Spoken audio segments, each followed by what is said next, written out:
Hello. Okay, I might start. Hello, and welcome to the solo traveller webinar, traveller research webinar. My name's Bronwyn White, if we haven't met before, but having a look here, I think I've met quite a few of you before. So welcome back and hello to all my old friends and new friends. Today is going to be an awesome webinar because it's on one of my favourite topics, solo travellers. So what we're going to do, the way that I'm going to do things is go through the trends and insights. So the first half is all about uncovering some of this really special research that I've been working on for many years. And then the second half, what I want to do is the most important bit, actually, and show you exactly how we can turn this research into bookings. So that's actually the hardest part. So we've all been there. We've been at conferences and whatnot and sat on these webinars, and you hear all these really great trends and you go, oh, that was really great. It's so interesting. And then you walk off and that's it. So I think it's really important that whatever we learn today, I try and enable you to at least take something from this webinar and put one or two things into place, or at least get you thinking about doing something differently to what you are doing now. Because if you've been in the industry a long time, like I have, it has changed. The solo traveller has changed quite a bit. And I'm going to go through that a little bit more later on. And I've been watching this trend for the last 20 years or so. It's been a trend like back then, and so much so that one of my first travel blogs, I think I created my first travel blog in 2007. It was for solo travelers because I was uncovering a lot of particularly solo female travelers back then. But what we're seeing now, it's on steroids, and there's a lot of reasons behind that. We're going to go through that now. So without further ado, let me share my screen and we'll share this PowerPoint presentation. This is so valuable. I think you're going to absolutely love it. Now bear with me. Slideshow. Thank you. Okay, there we go. So for those of you who are first coming across me, I have been in the travel and tourism industry my entire life. And I started at Qantas many years ago, and actually started with Rachel, who's on this call, in the Qantas Jet About Holidays Travel Centre back in I think it was around 1990. So I've been around a long time. Someone called me a dinosaur, but I like to think of myself more like Madonna in that I've evolved. And in that time, I've worked in various different roles. I've been a travel agent, I've worked in wholesale, retail, corporate sales, and ended up at Qantas in marketing and the market research department. And that is where I fell in love with interviewing and surveying and researching travellers. So since that time, I have literally interviewed and surveyed thousands and thousands of travellers around the world about what they love about travel, what drives them, why they would choose one brand over the other, and a whole range of other things. And most of the time I've done it for big companies on behalf of companies to try and shape their products and experiences and marketing. And more recently, I've been focusing myself on the over 50s because essentially that's where the money lay right now. And I'm predicting the next 5 years. And that is because of the retiring baby boomer generation. And it's just a volume, it's a numbers game. There's just a lot of them. And we're never going to see this many people with this much money retire at the same time ever again. So it's an opportunity. So within that bulk, there's a lot of different segments and opportunities that you can capture. And more recently, I've always been a bit of a tech nerd, but I've gone all in with AI. I absolutely love the opportunities that this is bringing our industry, my research, and what AI is doing for the industry right now from the perspective of what we call generative AI, which is ChatGPT. So what that does, it is enabling businesses, big, small, medium, to create marketing campaigns and travel content at a scale that we've never been able to do before. And essentially that is because what would have taken 6 weeks or longer of you staring at your screen, looking for inspiration to write that first word, we can literally do this in, like, I think 3 seconds. It's incredible. And I'm going to show you this a little bit later on because you really don't believe it until you've seen it. And I know there's a couple of people on this call that have just gone, wow, this is really amazing. So it's allowing everybody in the industry, and in a sense, if you're a smaller business, you're better placed because you're closer to your customer as well. And you can run your own show if you like, and that means you can move a little bit faster than the larger organizations that I've worked with. So I'm going to share some of my knowledge that I've been learning. And as a result, I've created a really awesome, simple marketing system that helps you bring bookings consistently in all year round using my traveler research. So I'm absolutely loving this. It really is the most exciting thing since the internet begun. And that is not overstating the importance of it. It really is. It's going to change the world. So you guys are all here. You're on this webinar and you're going to see it. Let's get into the nuts and bolts of solo travelers. Now, what I'm going to do now is go through the 4 subsegments of solo travelers. And over the years, I've identified and I guess validated these 4 key segments that have come out of my solo travel research. And one of the things about solo travelers, particularly the ones over 50, is that mostly these travelers are female. Now, I'm not man bashing in any way, shape, or form. This is just the way it rolls. So I was seeing it rolling in my own research, but it's been validated now in different other studies. So there's a company in the US called Rhodes Scholar. They're a huge company. They've just done recent research, and most of their solo travelers have laid out in as females. We see it with Intrepid as well. And we've seen EY, Ernst & Young, have recently done some research around this. So we're seeing numbers anywhere between sort of 60 and 80% of the solo travel market be women. And this is regardless of how much they're earning. And it's a fact. Women love travel more than men. And that happens, even if it's not solo travel, we're getting females making most of the travel decisions in the household as well. So that's a great opportunity aside from the just the solo space. So what we're seeing emerge, and again, I've seen this become a greater trend more and more over the last year, is something that you may have heard this term or may not, is grey divorce.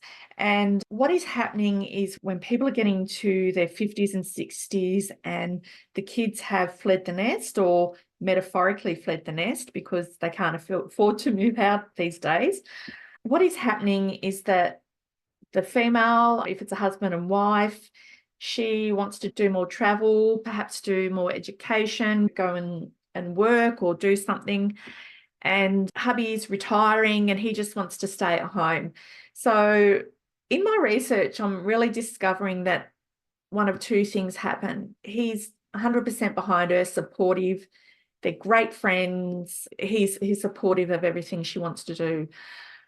The other side of that, so that is a form of reconnecting, and the other side of that is the disconnecting part. I'm seeing it actually personally as a woman in my 50s. Divorce is high amongst my friendship group, and really and this comes across in the research, hubby's not as supportive, or they've just grown apart. It's nobody's fault. That's just the way it pans out.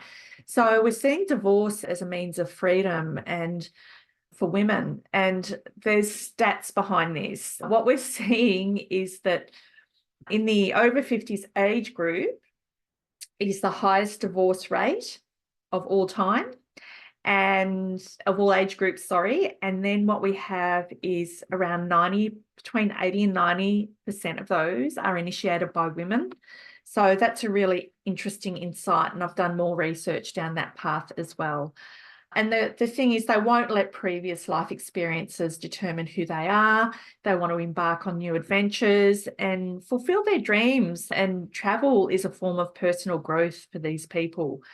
So I guess solo travel and travel in general represents the freedom and chance to explore the world on your own terms, which is something really exciting for these ladies in particular.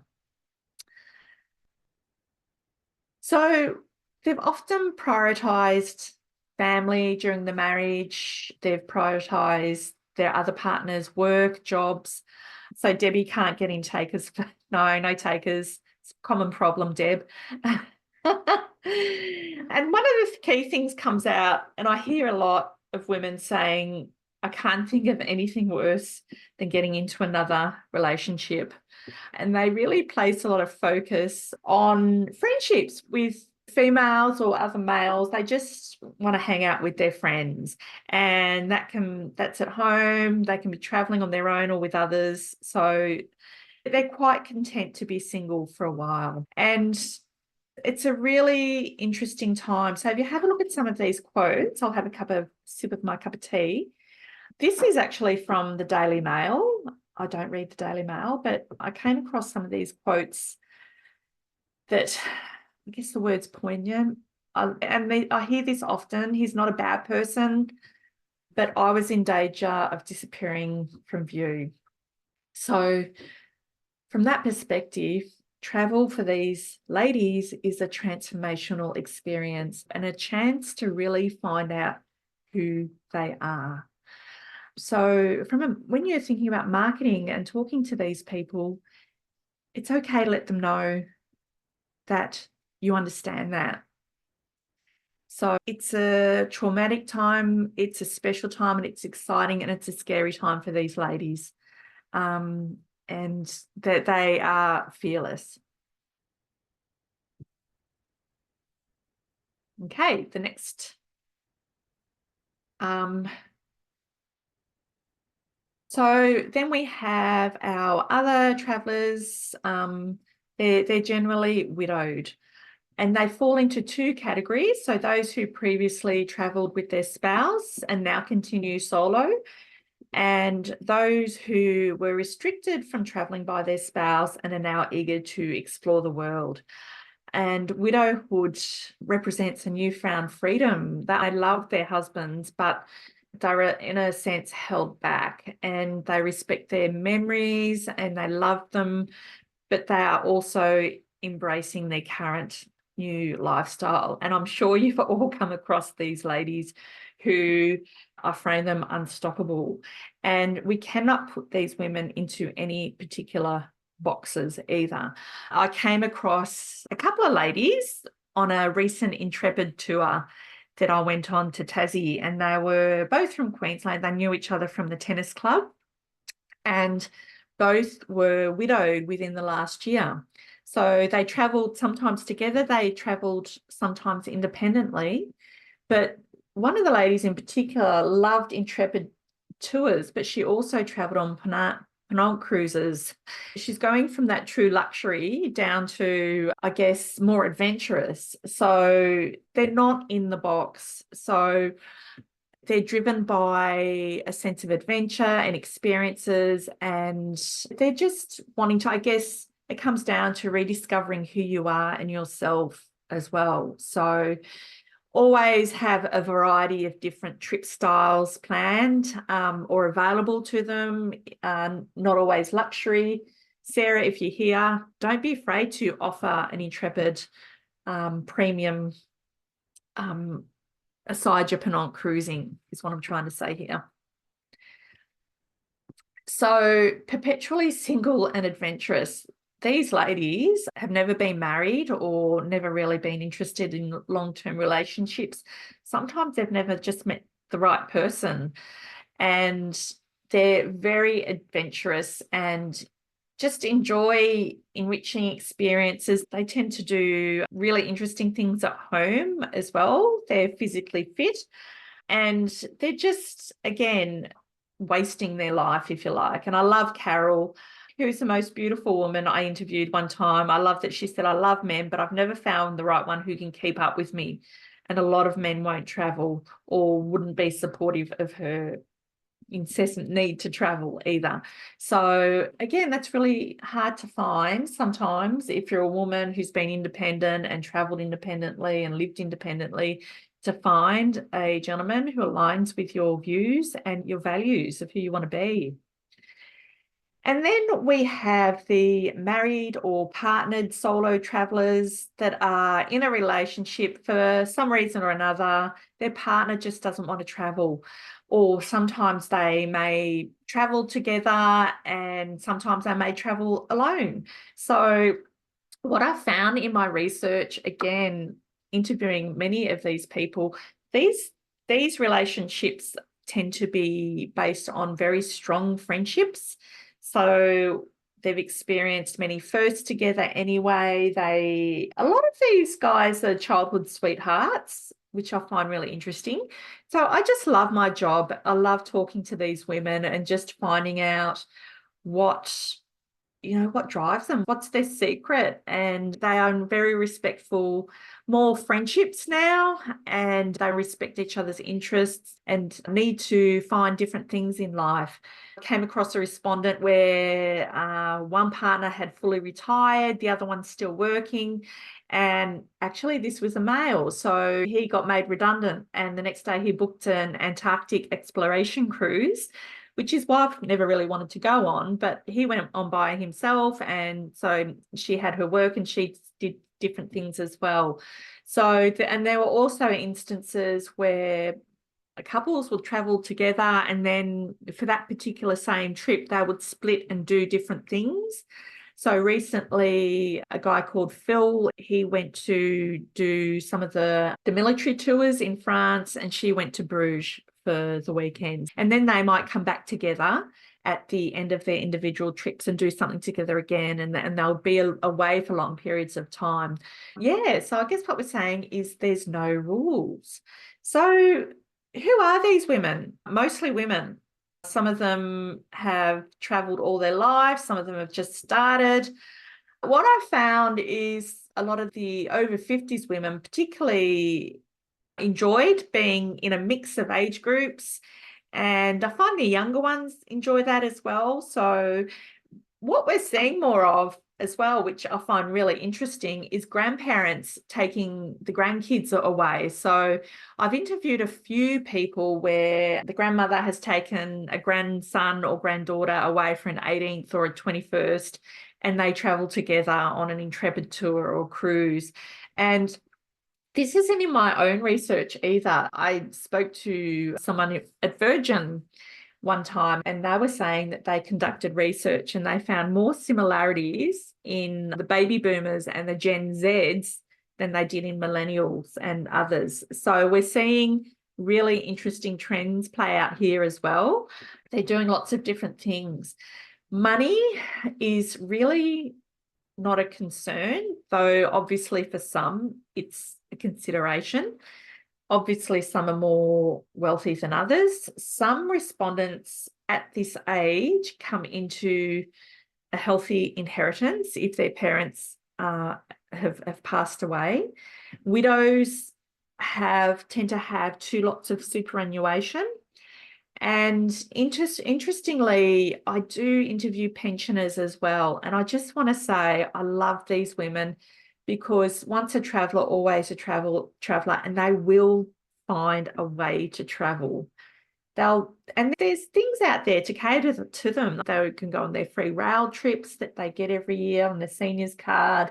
They find ways to go out and explore. And I just absolutely love this about these women.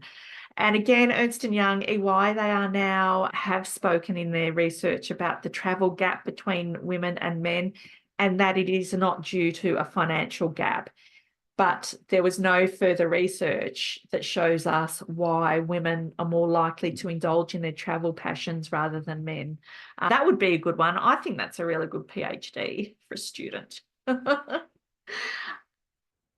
Again, some of these travellers are into keeping fit. They're keeping fit for two reasons: to get up and down off the floor for their grandkids and to keep traveling. And it's really vital that they keep their physical and financial independence where they can. And getting right into it, the reason a lot of them are doing exercise and gym routines and strength training is to keep traveling.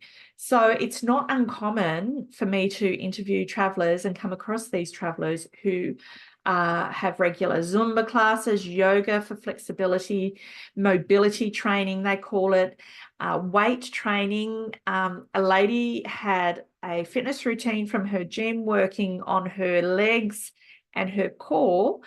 So it allows her to carry her 14 kilos around Europe on the trains.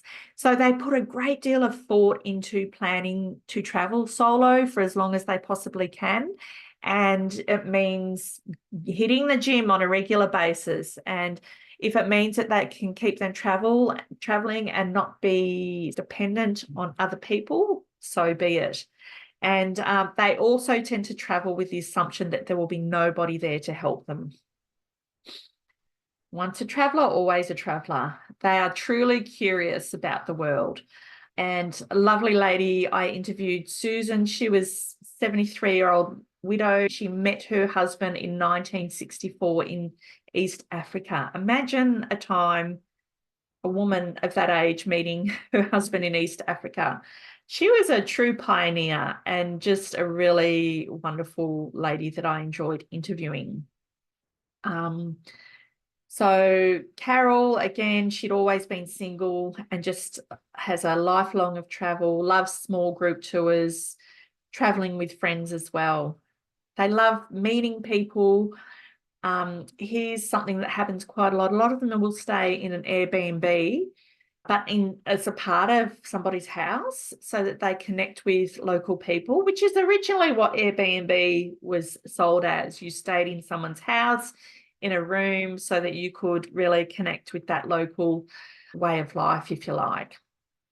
And the over 55s in general are pretty open and friendly to meeting new people.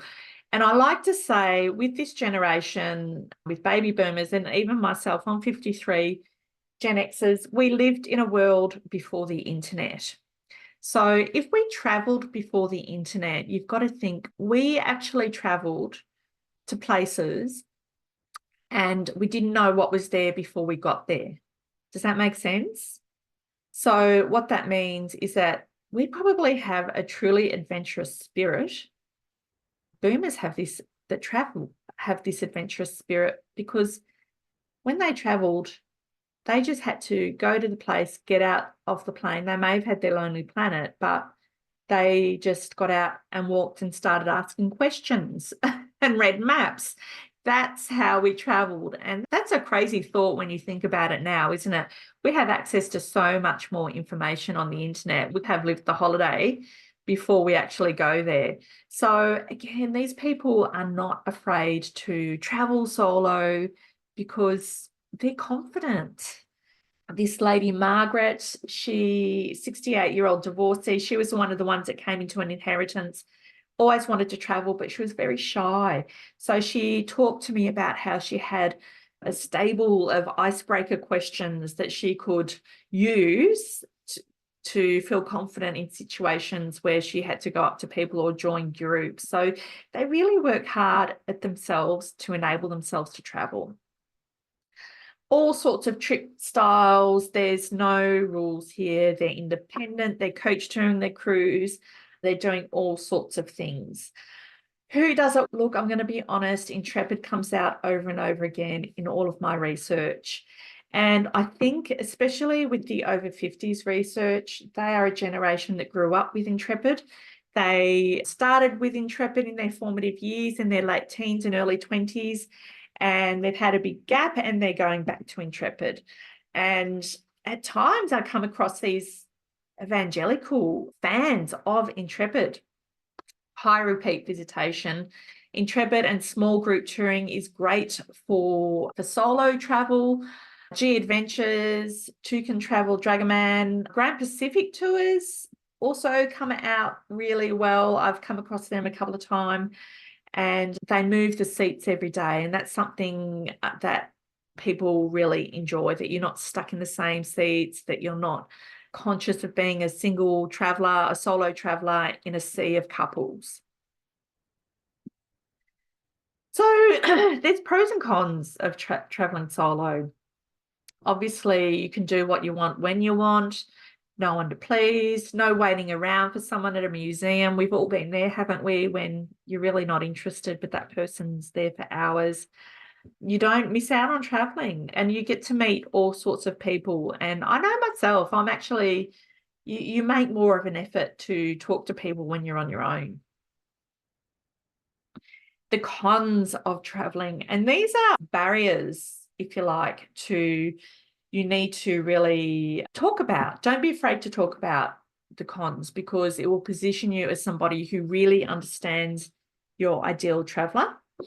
One of the key things that comes out is that not being able to experience travel with someone, it's the main disadvantage. So what people talk about is you might be at the pyramids for the first time, or you might have seen the gorilla in Uganda for the first time, or you don't have anyone to download with you. You just, you might go back to your room and really want to talk about what you saw that day, but you've got no one to share that experience at that moment with. That is the main con, and it comes out over and over again. And I know it's not something that we as travel professionals think about. So if you're selling tours, talk about this stuff, that this is one of the great reasons they need to travel with you. Being in that moment, that first sense of wonderment when you go, oh my God, will you just look at that download? And you don't always absorb everything on your own. And the fact is, it can be lonely sometimes, which yeah, it can be, whether you're for work or for leisure. People have had bad experience with, I don't think we call it share a stranger anymore, do we? It's something else, showing my age there. Feeling self-conscious. Often people feel self-conscious when they're eating, or when they're on a coach tour with lots of couples, that chatting at the end of the day. And it's really interesting. The single supplement is something that used to come through as people being really angry about, but not anymore. It's not going to stop people. And we're finding, obviously, there are travel companies that are catering really well to the solo traveler. They're seeing the value because there's a lot of repeat business there. There's a lot of word of mouth. So I think Winstar have a really good, for example, I think it's only a 20% surcharge. Correct me if I'm wrong, Rachel, but yeah, there's some really great specials or deals now that don't have the you have to pay double, basically. And it's not top of mind. Now, overwhelmingly, besides having no one to download, is safety. Safety is hovering between the number one and number two concerns for our solo travelers. There's a general sense that traveling alone as a woman, you are a target for unwanted attention, particularly from men. I know I have lots of ladies on this group. I know myself, I have experienced the creepy man syndrome when you are traveling. There are so many creepy men stories in my interviews. And yeah, men just in certain cultures just want to assume that they assume you just want to be picked up. And there are some places where you feel threatened. Oh, hang on. Thanks, Rachel. So you feel threatened, you're being looked at, your clothes are being looked through. I myself, I've been stalked, I've been flashed at, yelled at. Do I want to, you know what? So this is generally top of mind for female travelers. And a lot of us travel on our instinct. But again, it's not stopping women from traveling. It's just unfortunately something that we have to deal with, which is just a bummer, really, isn't it? Catherine, yeah, ruined by, yeah, it can ruin a trip. When we're young, we don't know, and it's something that comes with experience, that we learn to handle the stuff. Now, Okay, I'm getting there. Yeah, Angela, there are so many solo deals now. So if you want to specialize, and it's something that we can talk about now in the connecting, how to actually apply some of this stuff to your marketing so that you can get more bookings from solo travelers. Yeah, there was a time where you just had to pay double, but now there are some awesome deals out there as the suppliers are seeing the value of the solo traveler, and they have money and they'll do many trips a year. Some of them, I don't know, I remember the lady that I referred to before I met on the Intrepid trip. She would have had 4 or 5 trips booked and paid for on a variety of different suppliers, and she was taking her friends. Yeah, really fabulous opportunities. So, how do we connect with these fabulous women, sometimes men? So, some of that, what I've just talked about before, it's okay to talk about this stuff in your content. So when you're marketing to these types of travelers, solo travelers, one thing that you have to remember, they will put in hours and hours of research online on the internet. So this is why I recommend content marketing. So content marketing is just a way of positioning yourself as an expert for the solo traveler. Whether it's a tour, whether you're an agent, content marketing is super, super important because these ladies need to feel safe. They need to feel valued and understood. If you can do that, there is absolute amazing opportunity. So we recommend you create articles and blog pieces on your blog or your website about some of the things that I've just talked about, bringing them out into the open, saying, yep, I understand it can be lonely. That's why taking a small group tour can be really beneficial. Understanding that sometimes I want to mix it up. They might want to do a group tour and then do some stuff on their own and trade up and down in terms of experiences and luxuries and whatever they want to do. So content, they'll probably spend longer researching as a solo traveler than the hundreds of hours that all the others do. So it's really important. So things like safety, public transport, restaurants to eat alone at. For example, one thing I like to do when I'm solo, and I always think I should write about this one day, is I like to find a restaurant or a cafe that has a window. They've got those bars at the window where you can sit and watch the world go by. There's some really great restaurants in Melbourne or cafes that I go to if I'm between meetings or something. I've actually got a few little cafes that I know I can sit at the window and just watch the world go by. Little things like that, little tips. Books, take a book with you, how to pack as a solo traveler exercises that you can do to maintain your travel fitness, so your core and your legs. Thinking outside of the square, where it's not just talking about solo deals, but how to travel successfully as a solo traveler. Imagery is really important. Make sure you also include images of solo women in your campaigns. Images of yourself too, if you've traveled solo in places, videos. Now, if you're a travel agent, your job when you are on a famil is to report on this sort of stuff. If you're specializing in the solos or the couples or boomers, you need to actually start reporting live as an expert on location, if you like. Super important. So now what I want to do is show you how to put some of this stuff into action really quickly. This is my favorite bit. So the great thing is that we have ChatGPT now. It's never been easier to get this content out. Do your emails to your database, do your social media posts to your special groups. You can do it in less than a minute. With ChatGPT, I've created the travel marketing machine. It's my key product now. And it's what we call a customized ChatGPT, where I put all of my research, all of my insight behind the interface, and we match your brand, your tone of voice. And we create articles, emails, and socials. And honestly, this can all get done in less than a minute. I'm going to show you how in just a minute. So if you haven't seen it, stick around.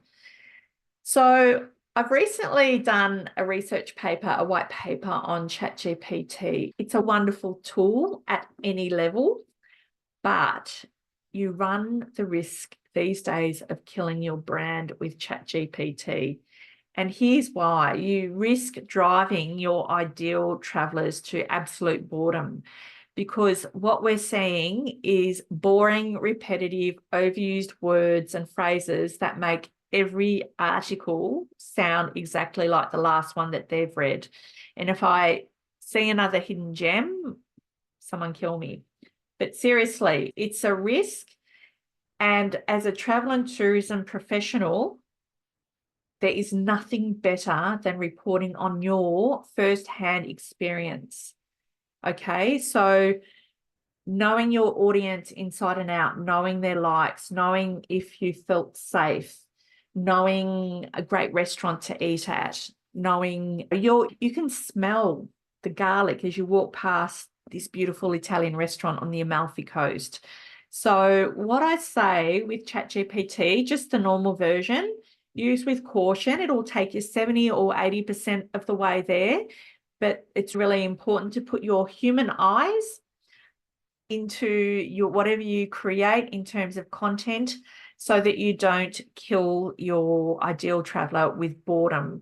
So you feel the emotion, you know what it feels like when you first laid eyes on the pyramids or the Eiffel Tower. I know what it felt like. I actually cried when I went on the teacups at Disneyland, and it came up on my Facebook feed. It was only 9 years ago, so that's a bit sad, isn't it? But travel is emotional, and ChatGPT is not. Please make sure that you put all your little sprinkles, herbs and spices and feelings and smells into whatever you create.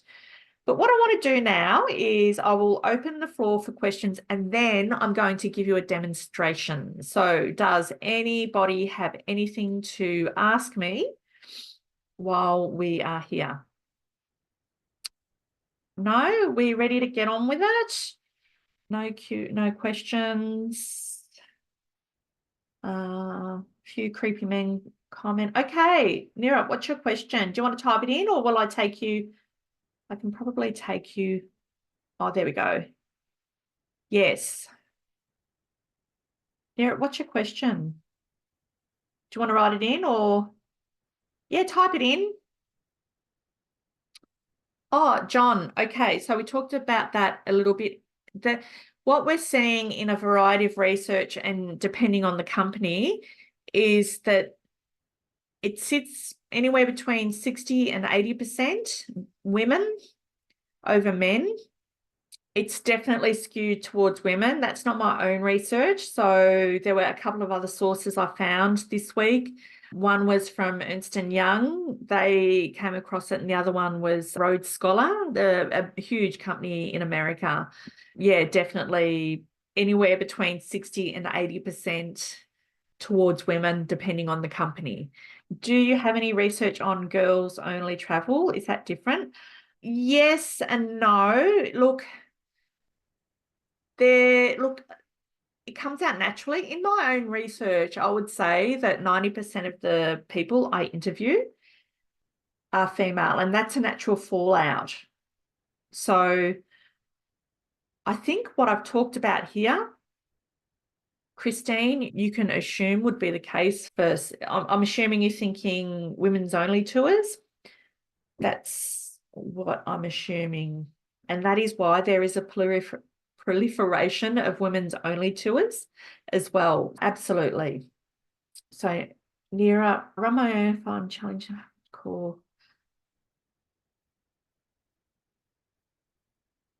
Oh, absolutely. I know we've got a couple of Indian tour specialists here. There's so many opportunities of traveling to India, and India is a place that really connects. In fact, we can demonstrate it here. The way that you can connect is through your online presence and creating a database. So if you have an email database, if you have a blog, they're like your blog is your shop front. You really have to work hard at it. Where travel, people are going to put in a huge amount of research. Travel is a high involvement purchase. And if I'm a woman looking at going to India, I need to be confident that you are going to take care of me. So, Nira, if you have a blog, you need to write about it and collect your email database. And that's something that I do on my program with the Travel Marketing Machine. We could create your authority on the Indian market. No, Angela, the research is a natural fallout, not just mine.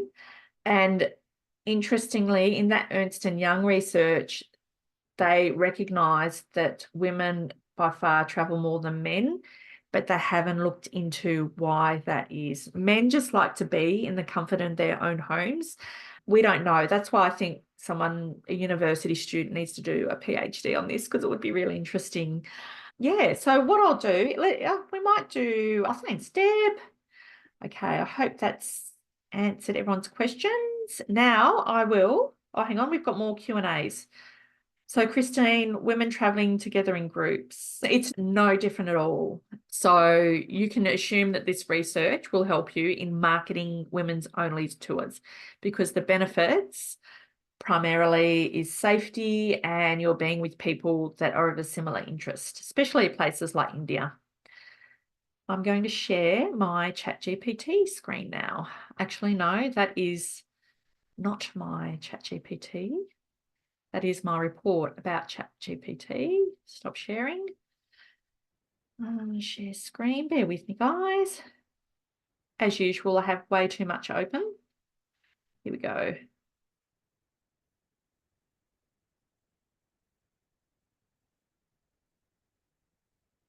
Here we go.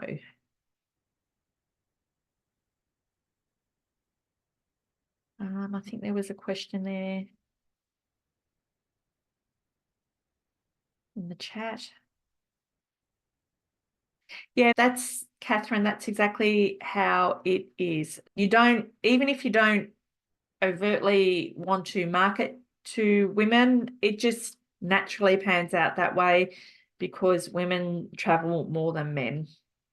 So it doesn't matter that your husband is one of the hosts, not at all. No way, Jose. If he's an expert, he's an expert. That is completely valued by these people.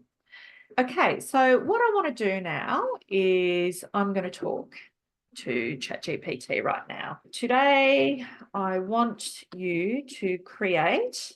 Now, I am showing you my travel marketing machine, so it's actually going to give you a much richer story. That's all right, bro. Catherine. Create a content marketing plan for tours to India for female travellers. No, spelled wrong one. Let's see what it gives us.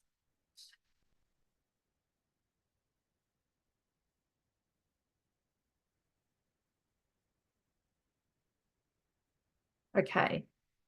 So if you're seeing this for the first time, this is incredible. So this is I guess, the souped up version of, if you think of a car, this is the souped up version. I've hotted it up, if you like. So it's my ChatGPT that I have customized. So a tailored content marketing plan.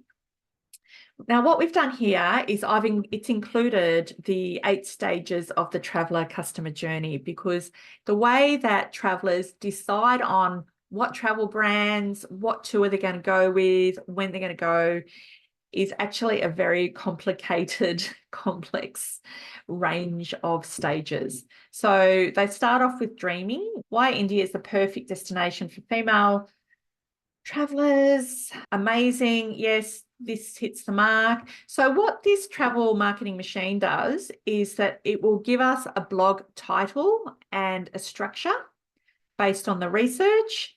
So Catherine, you could put your testimonials in here as well, just to give it your secret sauce, or some stories and experiences of transformation, personal growth, which I think is a reason that many women in particular want to go to India. It's a place that people find themselves and it challenges you. Never be afraid to put this into writing in your blog pieces. And that's what I know. I've never been to India, but that's what I know that it does. It's given us an email subject line, the trigger stage, 5 life events inspiring travelers to explore India. Again, this is hitting the mark. It's not generic ChatGPT content. So again, I've been able to put in here in my souped up version what not to write about because everybody else is writing about it. What this does is it gets deep down into the emotional states so that when your ideal traveler is reading, they go, oh, yeah, they really understand what I'm on about.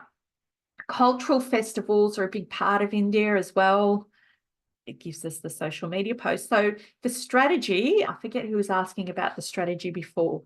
Very simple strategy. You can do this on normal ChatGPT, create a blog post, post it on your blog or on your website, get the link, ask ChatGPT to create social media posts, post those all throughout the week, get the same link and send out an email to your database that goes directly back to your blog or your article.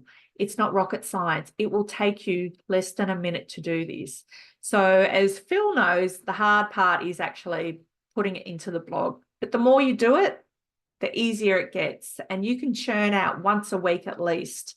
The great thing about always having a link through to that blog post or your website means that they're going to discover other articles that you've posted on your website or blog, and they're going to get stuck in there. And the more that they read on your blog, the more that they get to know you and trust you.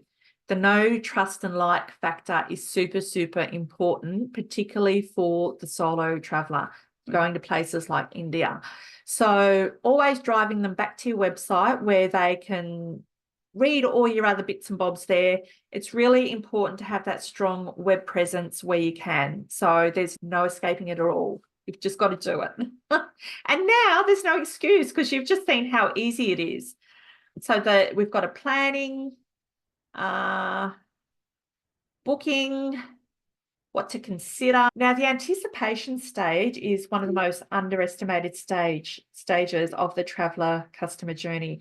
So what that is, it's from the time that they've booked with you to the time that they leave. So once they book with you, they want to cement their decision making. They want you to tell them you have made the best choice. It's a great time to upsell if you want to upsell pre-post tour accommodations, for example, or other destinations, or even get them thinking about the next trip with you. So this is where they'll almost go into turbocharging their research online. And the whole research process happens regardless or not if they're booking through a travel agent or they're booking direct. They will put in, if you're an agent, they'll put in the same amount of research, hundreds of hours a year, take it all and bring it to you for your golden dust, if you like. So what I might do now is let's take one of these ideas. So this is really great. It's given us a full strategy for you to run with, and you'll have your entire strategy only because you knew at this in a day. So I would say half a day if you've done it a few times. I'm really interested in this trigger stage. So I'm going to ask it to write a comprehensive article about the trigger stage.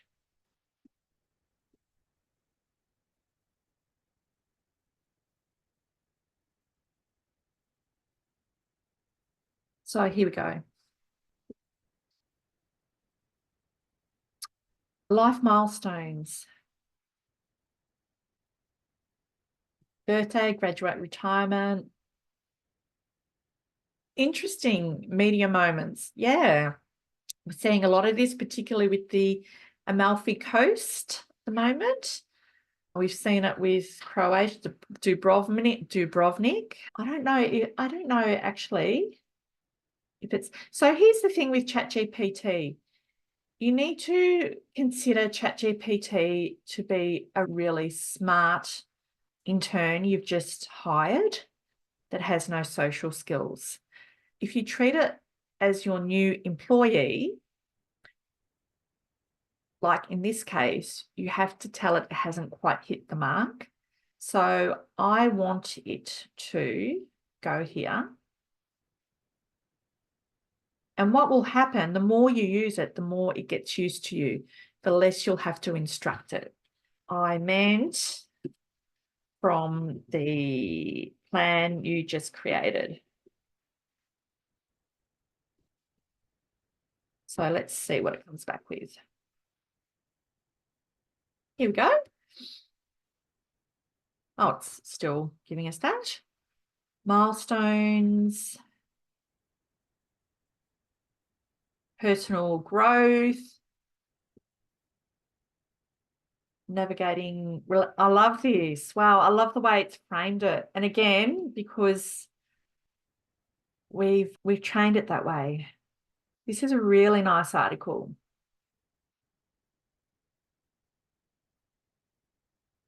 Achieving retirement or a life goal. New love, breakups, reconnecting with friends. This is really nice.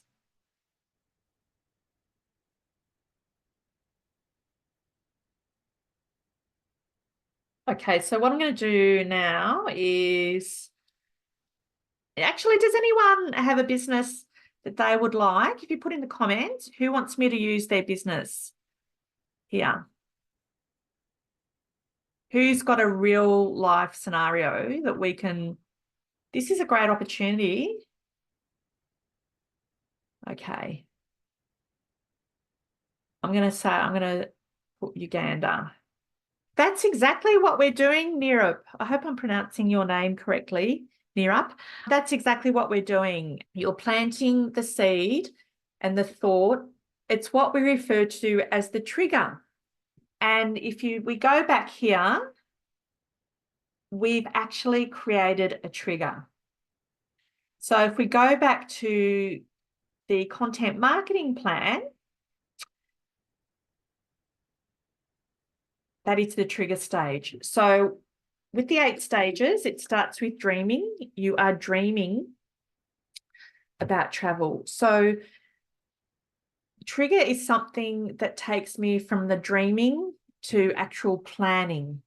So Nira, if you can imagine that somebody is on your database, they may have just gone through a hurtful divorce. They've received your email and they click into that link. You've triggered them into thinking, I'm going to do this. I need to find out more information. That's exactly what it does. And so as part of the 90-day program, we work on creating these types of triggers. Yep, no worries, Angela, bye. We create these triggers and keep them on our website so that they can go and find out more information about what we're offering. Yeah, it's pretty powerful stuff. And this is why it's so important to consider the traveller, how they're thinking, what states they're in. There's other things that we can look at doing. So we could ask for a blog post, create a blog post on being safe in India for solo travellers. Female, let's say female. And hopefully it's going to say in there, travel with a group. So if you're offering group tours to India, and if it doesn't, we can tell it to. Because I imagine with India, that is one of the great things about a group tour, is that you are with other people, you're with experts, technology.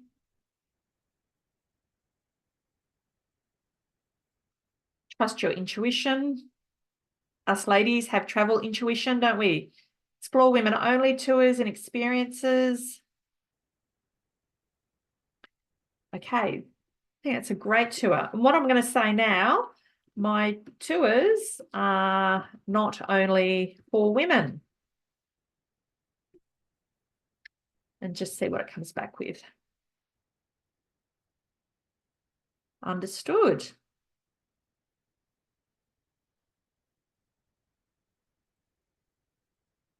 It'll probably come up with the same sort of thing, but if you don't want to exclude men, because men go to India too, it'll just probably reframe it. Let's wait. It's a very comprehensive article.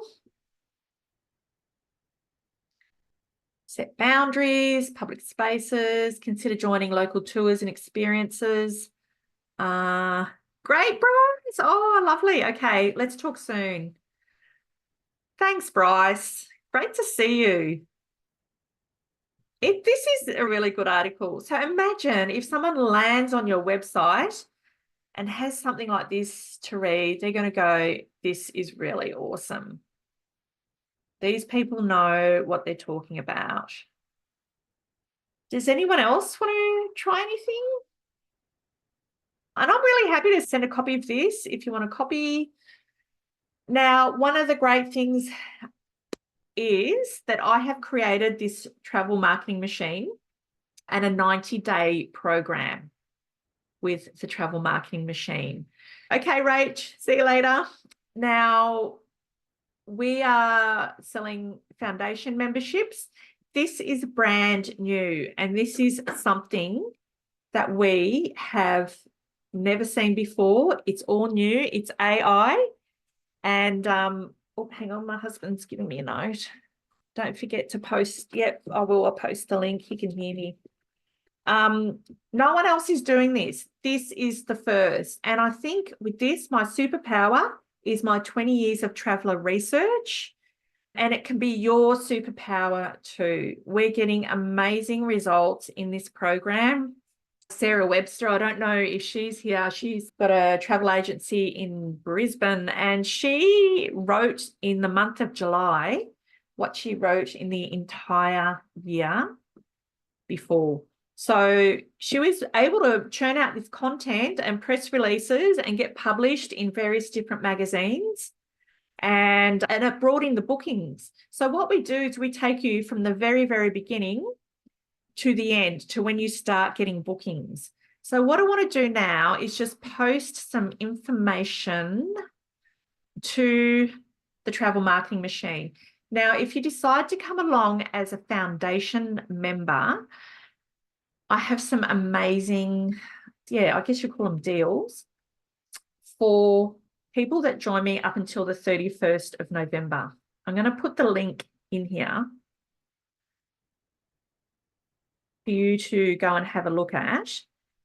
And what I want to show you here, that as a foundation member, you get this custom GPT, you get the training, and you get a lifetime membership.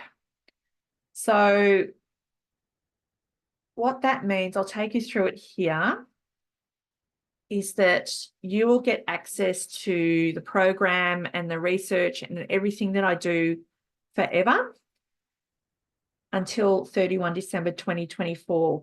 After that point, I am going to be charging the full fee.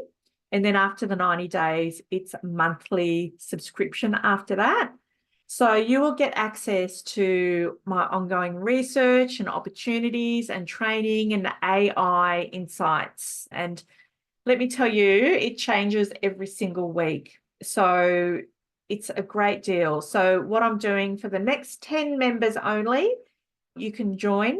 It's $2,000 to join. We can break that down into 3 payments. So then the next 10, it'll go at 500, and then the final 10, it'll go up again. So I'm going to just keep increasing as we're kicking more goals. So there's lots and lots of interest. I would love to have you on there as a foundation member. It's never going to be this price ever again. And what is great about being a foundation member is I am with you every single step of the way. You'll get not only group coaching, but you'll also get one-on-one coaching with me as well. So there's lots included. You'll get all sorts of travel trends and research that sit behind you. You won't sound like all the other ChatGPT stuff that's being churned out there. It's a terrific program. And I love our group. We're all growing and kicking goals together. It's absolutely awesome. So what I want to do now is, again, take any questions, comments. Philip, thank you. Philip is on the program and he said, just do it. Philip has been prolific in his content creation. He is putting out beautiful blog posts and he's getting better with every single blog post. So thanks for that, Philip. Yes, and it's a time saver. You are going to save literally hundreds and hundreds of hours a year. So if you've been staring at the to-do list for a long time, it's going to happen now. So you're going to kick those goals, and let's face it, what you do now is actually going to reap the benefits in 3 months' time. That's what happens. So if you're aiming for a stellar 2025, you have to start working now for that to happen. So if you start building your list, and you can start from scratch, creating your authority content to position your brand as an authority in the market. Yeah, and it has the research behind it. Thanks, Philip. You've got to start now if you want to have 2025 with an absolute bang. You don't want to get to January and go, yep, I'm going to do this, because you'll reap the benefits a little bit further down. I'm happy to take questions. I've put the document in there. I'll just put it in again. Doesn't matter, Catherine, we will grow your database. I started with no database. Anyone in the travel industry that's on this webinar right now, we know that most of our business before COVID, a lot of it was killed. Same thing happened to me. So what happens when you've got that database? You're doing two things. You are building a business asset. Super, super important. And you are going to create that trust, reputation, and authority and referrals.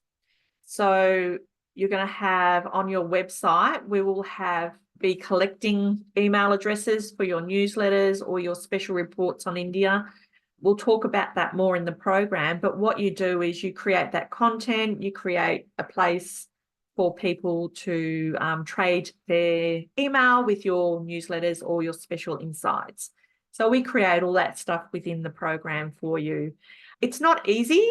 There's a bit of work into it, a bit of a learning curve, but it's a system. And if you just follow the system every single week, it will grow and grow. So as long as you commit to the system. If you don't have time, or if you're on another program at the moment, I wouldn't recommend it. I would give this all, when you do have the time. So Catherine, I hope that helps. So any other questions? I'm just going through here. Anything else? So let me see who's still on here. Layla, Megan, Nira. Oh, Megan, I'm so glad. Thank you. I love you guys. Thanks for staying to the end. There's so much to process. There's so much, but you've got to be the first. No worries, Layla. Anytime. All right, I'm going to leave it at that. You have the great timing. Again, thank you. Oh, intriguing. I will be sharing the recording, because being in the travel industry, everyone's crazy busy all the time. Absolutely. All right, everyone. Thank you. See you tomorrow, Phil. I've got some great things planned. And yeah, just reach out. And I really hope some of you are going to join me. Okay, bye.